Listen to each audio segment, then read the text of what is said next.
Assalamualaikum warahmatullahi wabarakatuh. Bismillah, alhamdulillah, salatu wassalamu ala rasulillah wa ala alihi wa sahbihi wa mawalah amma ba'da. Yang kami hormati Ketua Bidang Kerjasama Pak Azhar Aidi, Pak Sulastama, dan kemudian juga para narasumber, Pak Amin, kemudian Pak Arif, kan, dan para Pak Didi Darmanto. Pak Didi Darmanto, maaf. Dan juga para peserta sekalian. Terima kasih atas waktunya. Em, Tadi Pak Amin sudah bicara apa lengkap sekali terkait dengan data-data. Nah, saya em, mungkin nanti di akhir terkait dengan permintaan moderator soal respon terhadap beberapa apa presentasi dari Pak Amin tadi.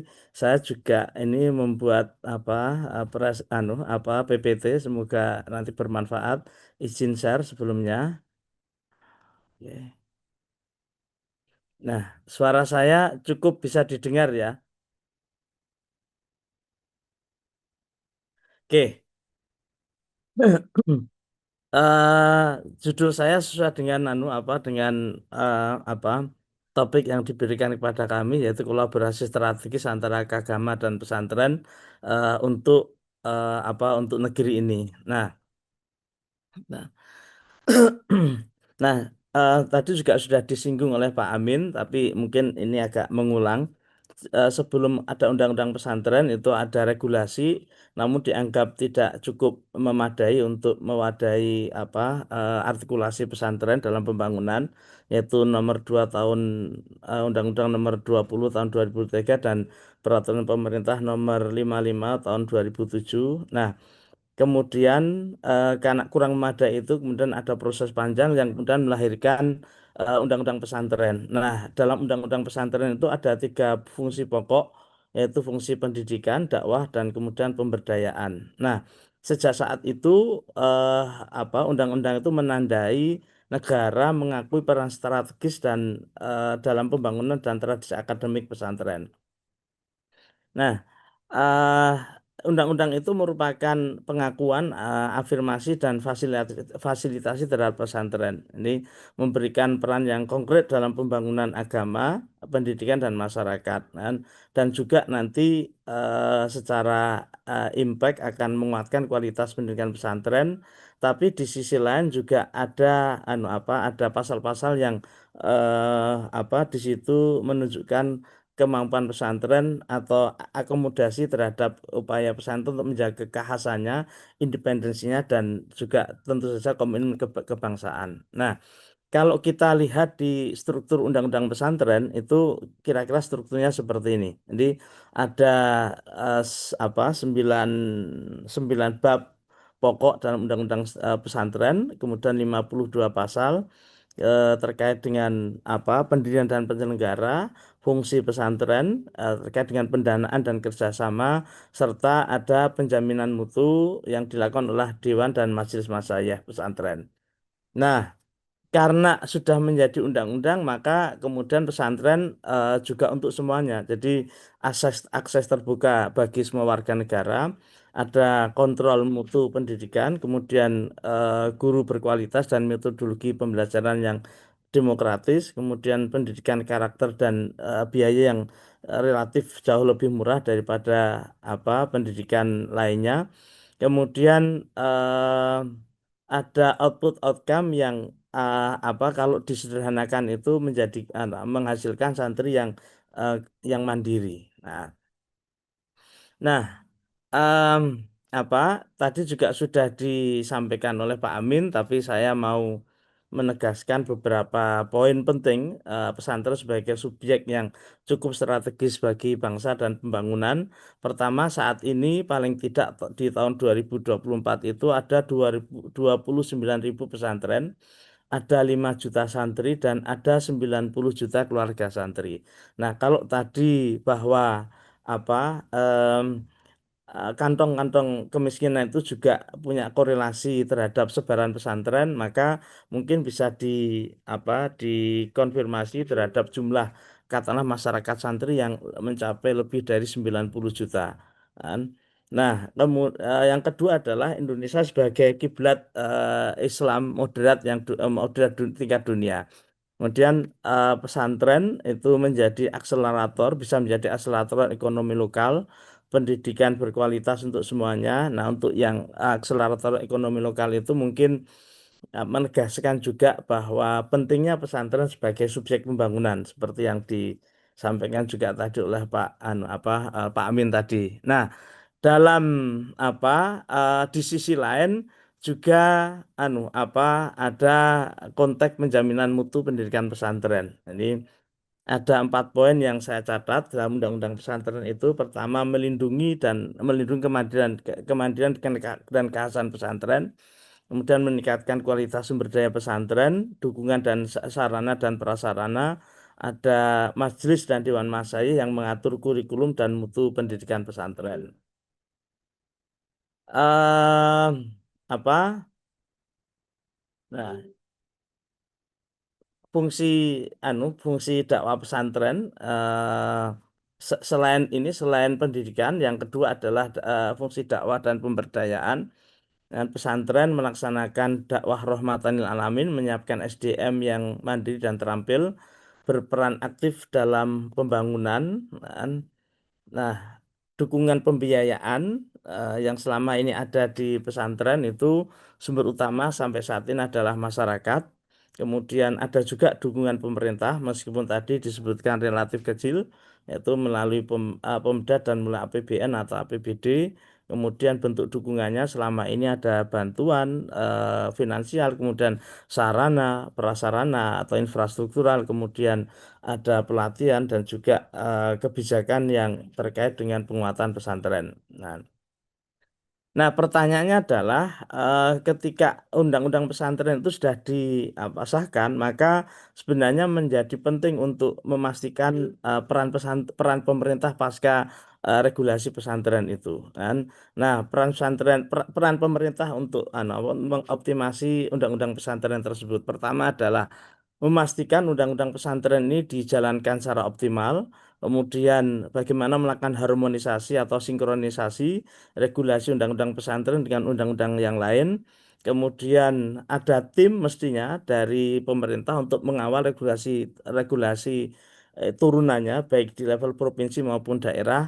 Nah, fakta yang ada adalah bahkan di tingkatan provinsi itu belum semuanya punya punya pemerintah punya peraturan pemerintah punya perda terkait dengan pesantren. Dan bahkan di DIY saja itu belum disahkan, baru dimulai kemarin diskusi-diskusi kecil dengan Pemprov terkait dengan apa itu perda pesantren. Nah, kemudian pemerintah mestinya melakukan konsolidasi internal dan antar kementerian, kan, penyesuaian postur APBN yang terkait dengan peran pesantren. Nah, ini juga tadi sudah disebutkan secara detail tentang betapa kecilnya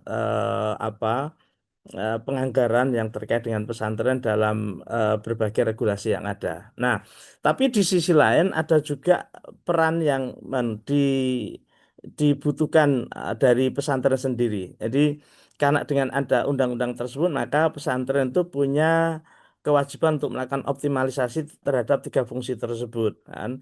Kemudian mendorong manajemen dan keuangan yang lebih akuntabel, kan. Bagaimana pesantren menjadi subjek aktif target pembangunan, ada pengurangan kemiskinan, ada SDGs dan lain sebagainya. Kemudian bagaimana pesantren itu juga siap bermitra dengan swasta dan pemerintah. Nah, Em, kemudian yang berikutnya adalah bagaimana majelis dan dewan masayih itu, atau dewan masayih dan majelis masayih itu lebih punya kompetensi dalam penjaminan mutu pendidikan di pesantren. Nah, kalau melihat ini peran yang harus dilakukan pemerintah dan juga peran pesantren, maka saya mencoba untuk untuk merumuskan beberapa hal yang bisa dikolaborasikan antara agama dan pesantren. Dan pertama adalah bagaimana melakukan penguatan kurikulum yang lebih integratif. Dan kolaborasi ini saya tuliskan dalam 2 rumusan. Pertama yang agak normatif gitu, yang kedua nanti lebih struktural, gitu kan. Nah, Kemudian yang kedua adalah penguatan kurikulum integratif ini menggabungkan keilmuan agama atau kitab kuning dengan sains, teknologi, dan kewirausahaan. Kemudian program student exchange atau joint class antara keagama dan pesantren. Kemudian yang kedua adalah beasiswa dan akses terhadap pendidikan tinggi, program beasiswa khusus nanti berprestasi ke UGM dan perguruan tinggi yang lain. Nah, ini memang saya lihat ada apa kalau dalam praksisnya seringkali cukup problematik karena anatomi keilmuan pesantren terutama yang konsep tafakufidin itu agak berbeda dengan taksonomi keilmuan yang ada di perguruan tinggi. Sementara kalau apa kalau misalnya prestasi yang ada di pesantren itu menjadi salah satu variabel untuk masuk misalnya perguruan tinggi seringkali menciptakan permasalahan yang dikaitkan dengan kebinekaan dan lain-lain. Misalnya orang seorang yang hafizul Quran itu kalau di pesantren termasuk yang cukup punya prestasi yang luar biasa. Nah, tapi kalau ini dijadikan misalnya salah satu tiket untuk masuk ke perguruan tinggi, itu saya lihat di beberapa pemberitaan yang sudah-sudah itu jadi masalah kan. Kemudian, nah yang paling salah satu yang juga memungkinkan adalah bagaimana menyediakan bridging program kan, antara pesantren dan keagama kan. Ini bisa dilakukan juga bagaimana menempatkan misalnya pesantren itu sebagai lokus KKN atau pengabdian masyarakat yang ada di perguruan tinggi. Nah, selama ini sudah ada, tapi kayaknya masih sangat sporadis dan belum terstruktur.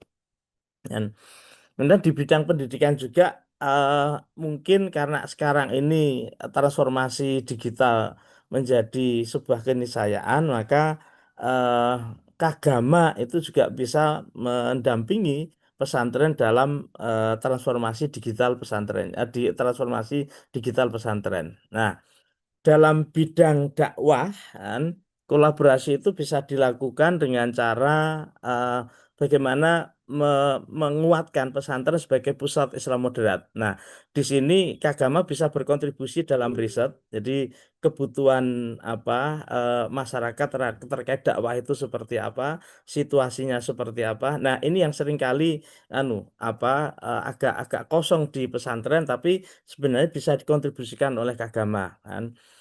Kemudian em, apa pelatihan dakwah kader dakwah yang multidisipliner. Ini kalau selama ini pesantren itu menggunakan perspektif keagamaan, maka dakwah yang transformatif itu mestinya dikawinkan atau didialogkan dengan berbagai disiplin ilmu yang ada di kampus, mulai dari ilmu sosial, politik, hukum, kedokteran, teknik sosial dan lain sebagainya. Nah, saya nggak tahu kemungkinan membentuk akademi dakwah keagama dan pesantren ini, tapi mungkin ini lontaran ide yang bisa divalidasi nanti apakah memungkinkan untuk dilakukan antara pesantren dan keagama kan. Nah, bidang dakwah eh, jadi ini juga pesantren juga bukan sekedar katakanlah penerima manfaat tapi juga bisa berkontribusi kalau misalnya pesantren digabungkan dengan komunitas diaspora keagamaan yang ada di luar negeri kan mestinya mereka juga butuh asupan keagamaan maka asupan itu bisa dikontribusikan oleh kalangan pesantren kan. Nah, bagaimana menjadikan pesantren sebagai pusat studi Islam internasional moderat yang berlevel internasional. Nah,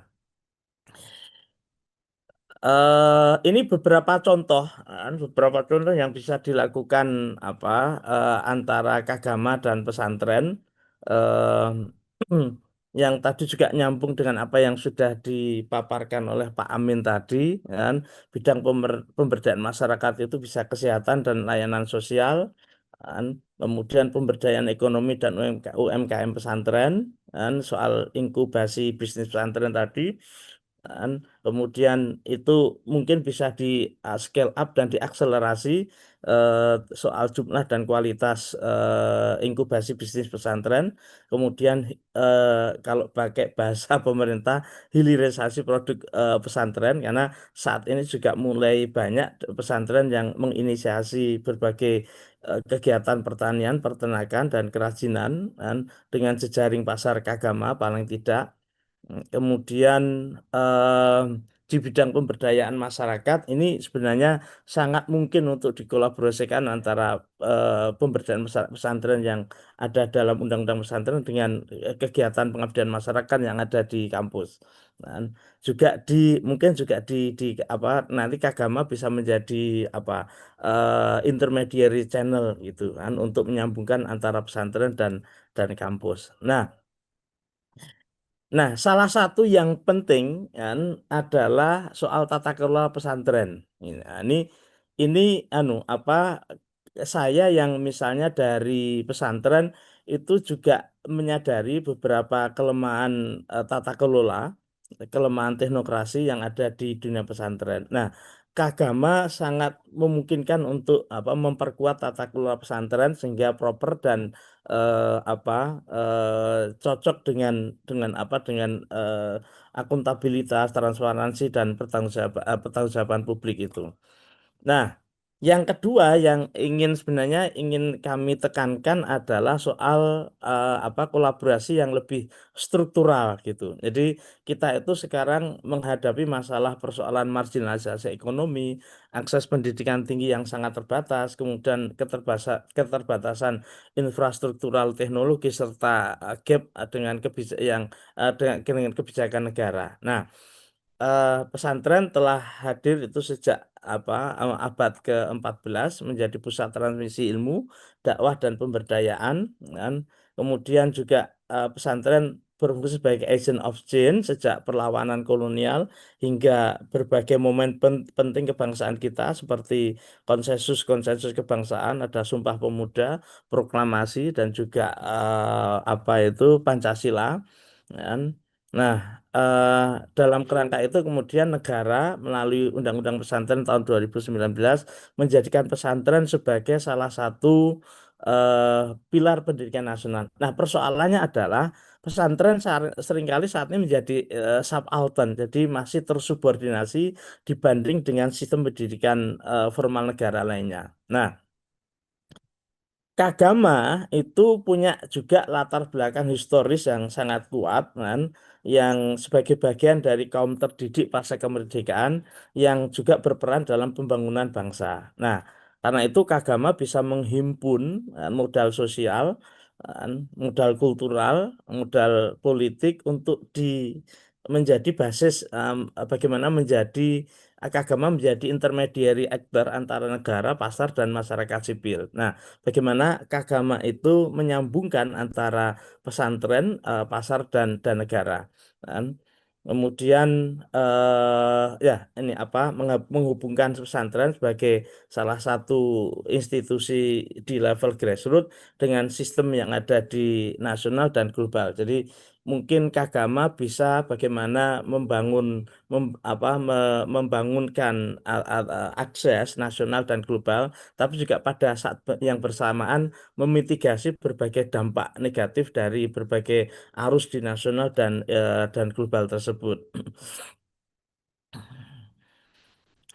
Nah, pada sisi lain, ini sebelumnya mohon maaf karena tadi apa yang membuat apa saya membuat pointer, kemudian saya mintakan santri untuk apa membuat apa PPT, tapi ternyata dicampur aduk gitu. Jadi antara bidang pendidikan, dakwah dan pemberdayaan masyarakat. Nah, saya akan apa ambil beberapa hal yang penting. Em, nah, tapi di sisi lain, jadi meskipun pesantren menjadi salah satu apa pilar pendidikan nasional tersebut, tapi sebenarnya pesantren itu masih perannya itu masih sangat minimalis karena sejauh yang ada menurut kami pesantren hanya difungsikan dalam konteks membangun moderasi beragama dan stabilitas sosial. Kan.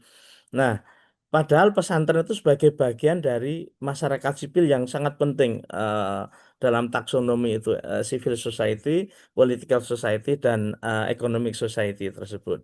Nah,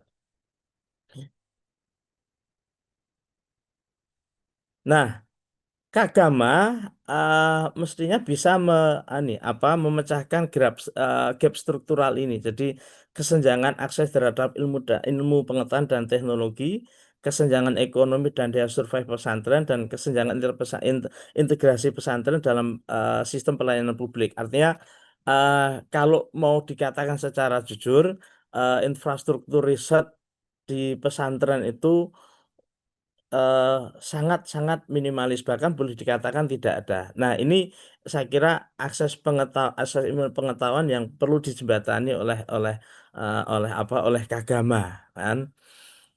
Nah, saya mau langsung masuk ke apa jadi ini tiga PPT yang terakhir ini. Nah, bagaimana kolaborasi struktural antara Kagama dan pesantren itu bersama-sama mengusung ide distribusi kekayaan dan pemberdayaan kolektif untuk melawan ketimbangan struktural. Apalagi kalau data yang disajikan oleh Pak Amin tadi benar bahwa berbagai kantong kemiskinan itu beririsan dengan pesantren dan masyarakatnya kan. Nah, pesantren itu punya basis mandiri kan, tapi seringkali juga terpinggirkan dalam sistem ekonomi nasional dan kapitalisme global. Jadi mestinya ini kemudian bersama-sama menggeser logika individual profit menuju kolektivitas dan solidaritas sosial kan.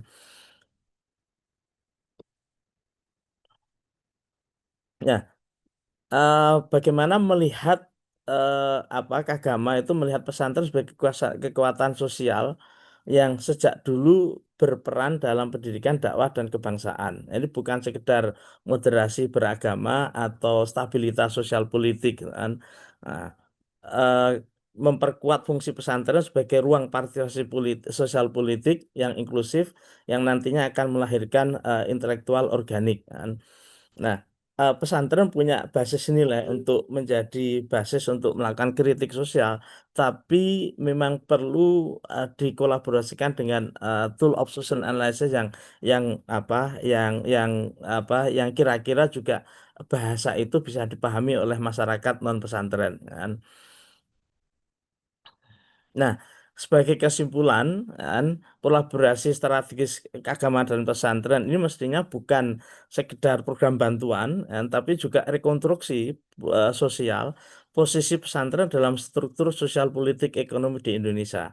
Jadi bagaimana mendorong pesantren yang pinggiran menjadi salah satu kekuatan yang cukup bisa mempengaruhi berbagai perubahan yang ada di level nasional, kan. Dengan kata lain, kolaborasi keagama dan pesantren ini bukan sekedar charity program, tapi proyek transformatif yang meneguhkan pesantren sebagai subjek historis, aktor yang demokratis dan pionir dalam mewujudkan solidaritas sosial. Nah, saya kira itu yang bisa sampaikan. Mohon maaf karena ketika menyusun ini banyak sekali gagasan dan belum terstrukturkan dengan baik, tapi sebenarnya dua kesimpulan ini menurut saya jadi penting untuk menjadi pijakan awal untuk membangun kolaborasi antara keagama dan pesantren.